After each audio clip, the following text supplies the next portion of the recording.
नमस्कार, आप सभी का स्वागत है आपके और मेरे दोनों के यूट्यूब चैनल से। अगर आप मुझे देख रहे हैं तो एस्ट्रो पूर्णिमा में आप सभी का, और अगर आप मुझे फेसबुक से देख रहे हैं तो एस्ट्रो पूर्णिमा ऑफिशियल। बहुत बहुत आप सभी का आशीर्वाद और आभार माता रानी और आप सभी की कृपा से मेरा जो फेसबुक का परिवार है वो 200 के यानी कि 2 लाख का हो चुका है। आप सभी मुझसे जुड़े हैं, आप सभी का बहुत बहुत धन्यवाद। अगर गलती से भी, भूल से भी अगर मेरी वाणी से आपको आहत हुई हो तो उसके लिए भी क्षमा मांगती हूँ। लेकिन आज का ये जो प्रोग्राम है वो बहुत ही इंटरेस्टिंग होने वाला है। कुबेर जी को धन किसने दिया, धन के अधिपति किसने ये आशीर्वाद दिया कि कुबेर जी धन अधिपति बन गए।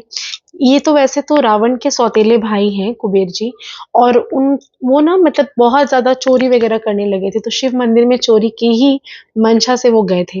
तो चोरी की मंशा से जाकर जब देखा कि शिव मंदिर में बहुत अंधकार है तो वो उन्होंने दिया जलाना शुरू कर दिया और दीपक जलाते रहे रात भर। बहुत बारिश हुई, अंधड़ आया, तूफान आया, लेकिन फिर भी उन्होंने दीपक प्रज्वलित करके रखा क्योंकि उनको चुराना था। और ये करते करते सुबह हो गई और भोलेनाथ तो ठहरे भोले, तो भोले भाले भोलेनाथ जब उन्होंने देखा कि ये जो दीपक है ये रात भर इसने जलाया है, तो उन्होंने इस मंशा से कि उसने दीपक जलाया तो आशीर्वाद दिया कुबेर जी को कि आज के बाद से अब धन के अधिपत्य बन जाएंगे, आपके पास बहुत सारा धन होगा, धन के भंडारे होंगे। यहाँ तक कि देवी देवता को भी जब धन की रिक्वायरमेंट होती है तो वो कुबेर जी के पास से ही धन जाकर लोन लेते हैं।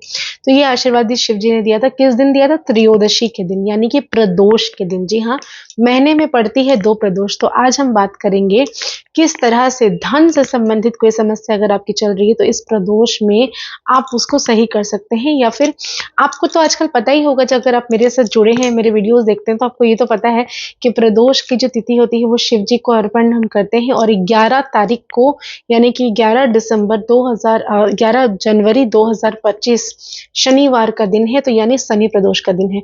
तो कौन सा ऐसे खास उपाय करने हैं? तो शनि देव की भी पूजा अर्चना हम करेंगे, साथ में शिव जी और पार्वती जी की भी करेंगे तो इस प्रदोष में, ताकि आपकी जिंदगी से तमाम तरह की फाइनेंशियल ब्लॉकेजेस खुल जाए और जिंदगी में तमाम तरह की आर्थिक स्थिति अगर खराब है तो वो अच्छी हो जाए। तो क्या करना है, चलिए बात करते हैं। उसके पहले एक छोटा सा विनम्र निवेदन, अगर अभी तक आपने मेरे और आपके दोनों के यूट्यूब चैनल को सब्सक्राइब, लाइक, शेयर नहीं किया तो जरूर करिए। फेसबुक से देख रहे हैं तो लाइक शेयर करिए, फॉलो करिए, और इंस्टाग्राम एस्ट्रो पूर्णिमा में अगर आप मुझे देख रहे हैं तो फॉलो जरूर करें। अब बात करते हैं कौन से ऐसे खास उपाय आपको करने चाहिए। आज के दिन त्रयोदशी का दिन होता है, तो 13 दिया जलाने का बहुत ही अधिक महत्व है। शिव मंदिर में सुबह उठिए, पहले उठकर आप नहाइए नहाने वाले पानी में, क्योंकि शनिवार है। काले तिल डालिए और सर के ऊपर से नहाइए, संभव हो तो गौमूत्र डालकर भी स्नान कर सकते हैं। इसके बाद पूरे घर पर गुलाब का इत्र का छिड़काव करिए और शिवलिंग पर आपको सुबह अभिषेक करना है। किस चीज से? कच्चा दूध, गंगा जल, उसमें थोड़े से काले तिल डालकर और गुड़ डालकर ओम नमः शिवाय कहते हुए अभिषेक करें शिव जी का। ऐसा करने से आपके तमाम तरह के शनि, राहु, केतु जैसे ग्रह अगर आपको पीड़ित है, आपकी दशा चल रही है, महादशा चल रही है, अंतरदशा चल रही है, तो भी आपको इसमें राहत मिलेगी। तमाम तरह की रोगों से आपको मुक्ति मिलेगी। आप मधु से अगर शिवलिंग का अभिषेक आज के दिन करते हैं तो डायबिटीज जैसी बीमारी भी सही होना शुरू हो जाती है। तो कुछ खास उपाय ये जरूर करिए। इसके अलावा आज धन के लिए अगर आपको कुछ भी उपाय करना है तो सबसे पहले शिवलिंग का अभिषेक अनार के रस और गन्ने के रस से करें। ऐसा करने से धन से संबंधित किसी भी तरह की समस्या का निजात मिलता है और बहुत सारा पैसा आपके पास आना शुरू हो जाता है। इसके अलावा आज के दिन अगर संभव हो तो किसी भी गरीब को कंबल का दान कर सकते हैं, काले रंग का, या फिर टॉर्च का दान कर सकते हैं, काला छतरी का दान कर सकते हैं, काले चप्पलों का दान कर सकते हैं। ऐसा करने से आपके जिंदगी में किसी भी तरह की समस्या अगर आर्थिक रिलेटेड चल रही हो, फाइनेंशियल रिलेटेड प्रॉब्लम्स हैं, तो वो खत्म होना शुरू हो जाती है। आज के दिन संध्या के समय शिव मंदिर जाकर वहां पर पोछा लगाइए। पोछा लगाने के बाद वहां पे 5 तरह के कलर्स को यूज कर कर रंगोली जरूर बनाइए और वहीं पर बैठकर 13 दीपक आपको जलाने हैं। क्या चीज से जलाना है? कलावा लेना है आपको, कलावे से आपने बाती बनानी है। 13 दिए रखने हैं, मिट्टी के दिए 13 रख दिया, उसके ऊपर से कलावे की बाती लगाकर घी उसमें आपको डालना है। घी डालकर आपने तैयार कर लिया और उसमें थोड़ा सा भीमसेनी कपूर और थोड़ा सा गुलाब का इत्र, ये सारी चीज़ों को डालकर आपने 13 दिया जलाना है। दिए के नीचे आप चावल रखेंगे जो कि टूटे हुए बिल्कुल भी ना हो। हर एक दीपक के नीचे रखेंगे। अपना जो भी मनोकामना है वो शिव जी से जाके कहिए। अपनी फाइनेंशियल ब्लॉकेजेस को सही करने के लिए उनको प्रे करिए। संभव हो तो शिवलिंग पर आज के दिन कंबल या फिर शॉल आती है ना मार्केट में, बहुत ठंड के दिन है तो भोले भोले बाबा को भी शॉल जरूर उड़ा दीजिए या कोई भी सफेद या हल्का पीला रंग का वस्त्र उनको आज के दिन अर्पण कर दीजिए। और माता रानी को, माँ पार्वती को श्रृंगार का सामान आज के दिन 5 श्रृंगार का सामान जिसमें मेहंदी, चूड़ी, बिंदी, सिंदूर, आलता, ये सारी चीजें हो सकती है, तो ये दान कर दीजिए।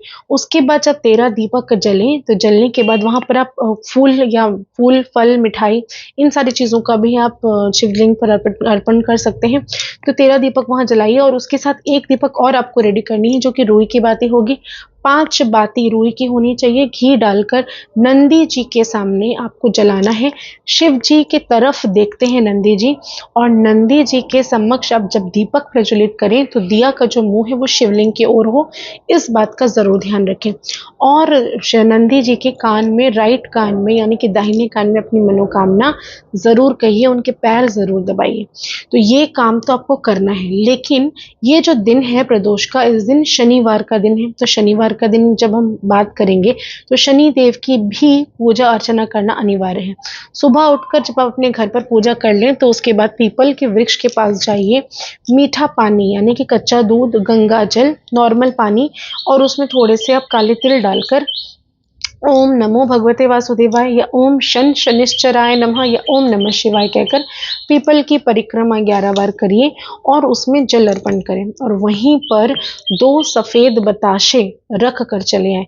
शनि देव के मंदिर में संध्या के समय जाइए, एक रुई की बाती जिसमें सरसों का तेल और थोड़े से काले तिल डालकर आपको ओम शन शनिश्चराय नमः का 108 बार जाप कर लीजिए। मंदिर में बैठकर हनुमान चालीसा का जाप कर लीजिए बैठकर, और वहां पर दीपक प्रज्वलित करिए और सफेद बताशे, एक बताशा उसके अंदर, दीपक के अंदर जरूर डाल दीजिए और 1 रुपए का सिक्का डाल दीजिए।